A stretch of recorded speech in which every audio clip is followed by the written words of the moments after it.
desert night had already turned cruel when Matthew Cole found two young Apache boys collapsed beside the dying embers of a campfire. Their faces were streaked with dust and exhaustion, their breaths sharp and shallow.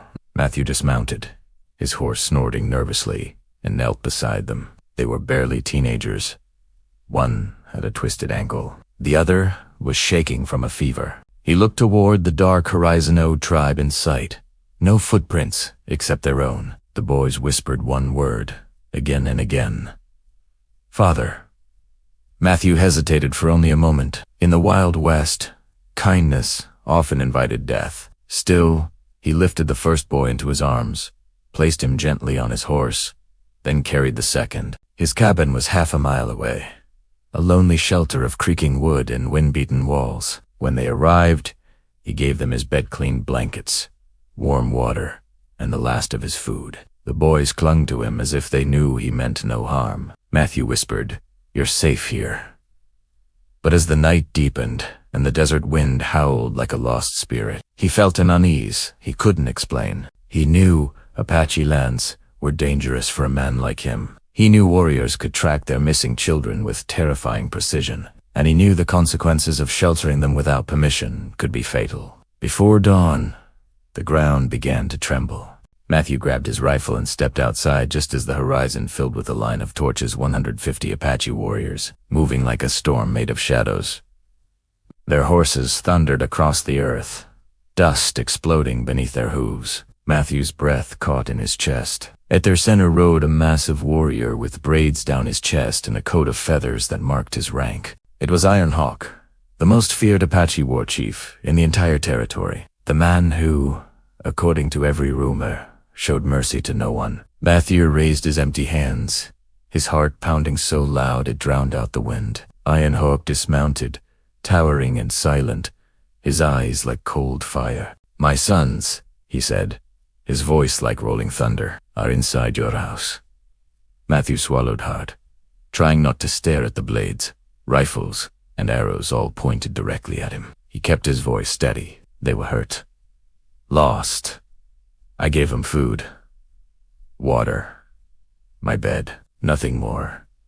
For a long moment, Iron Hawk said nothing. His warriors circled Matthew, gripping their weapons, waiting for a single command to end his life. Then, the cabin door creaked open. The two boys limped out alive, fed, wrapped in Matthew's blankets. One of them grabbed his father's arm and whispered, "He helped us." The second boy nodded, pointing at Matthew's chest with a look of trembling gratitude. Iron Hawk's expression shifted, not soft, but changed, like a storm deciding whether to strike. He walked toward Matthew until they stood just inches apart. "White men took from us for many years." Iron Hawk sighed. "You give something back." Matthew stayed completely still, his muscles locked. "They're just children," he said quietly.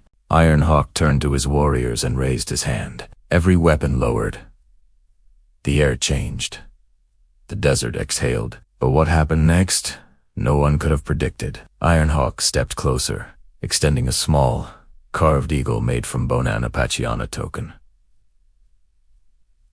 "You are under my protection," he declared. "From this day, none of my warriors will harm you." Matthew stared at the symbol in disbelief. Just then, thunder cracked in the distance, not from the sky, but from another ridge. A second group of riders appeared.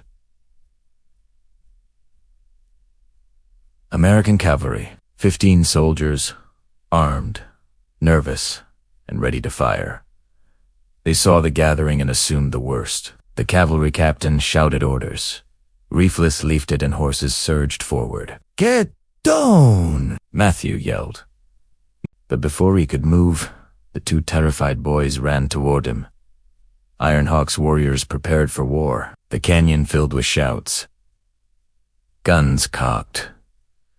Bows drew. One wrong move would ignite a massacre. Matthew raised the honor token high, stepped into the open, and shouted at the cavalry, "Stop! They're here for their children." The captain hesitated, stunned, because Matthew Cole was a respected rancher, a man who never lied. Matthew shouted again, his voice cracking with desperation. "Lower your rifles." These boys were dying. I offered them shelter. The scene hung on a knife's edge. A single drop of rain hit the dust. Then another. Thunder rolled. Slowly, the cavalry lowered their guns. The tension broke like a rope pulled to its final thread. Ironhawk turned to Matthew, nodded once, then lifted his sons onto his horse. Before riding away, he said, "A man's heart is seen not in words, but in what he does when no one is watching."